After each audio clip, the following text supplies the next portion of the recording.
Hello guys, म त भर्खर उठेँ है। बिहान खानासाना खाएर सुतेको। अहिले कति बजे 4:30 हुन लाग्यो। अब रेडी भइयो। पानी परिरहेछ बाहिर है। अनि मलाई त हिउँ पर्ला भनेको पानी पो परिरहेछ। पानी परिरहेछ है। अब चाहिँ निस्किने हामी। अनि मैले चाहिँ छाता बोकेँ। अनि अब ब्याग पनि बोक्नुपर्छ, सानो ब्याग। यसमा चाहिँ कार्डहरू, पर्सहरू, मोबाइलहरू, पावर ब्याङ्क साथमै बोक्नुपर्छ। यो ब्याग, सानो ब्यागलाई ल। अनि अब आज गएन भनेपछि आजको दिन त्यसै जान्छ क्या।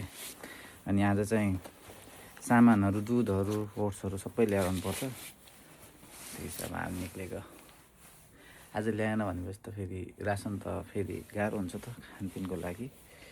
अनि पहिला पनि बुढापाकाहरू 1 महिनाको लागि तराईमा झरेर कता कता इन्डियातिर पुगेर इन्डियाको बजारबाट, नेपालको बजारबाट नुनदेखि लिएर सुनसम्म किनेर लग्थे। यहाँ पनि त्यही ताल छ क्या। डेभलप भन्नु मात्र हो। अब भोलिको लागि मैले आज ल्याएन भने चाहिँ साँझ भोलि बिहान भोकै हो क्या बस्नुपर्ने। त्यही भएर टाइम म्यानेजमेन्ट सबै कुरा टाइमिङमा गर्नै पर्ने हुन्छ कि। निन्द्रा लागोस्, चाहे भोक लागोस्, चाहे पानी होस्, चाहे घाम लागोस्, जानै पर्ने हुन्छ। So take care, bye by.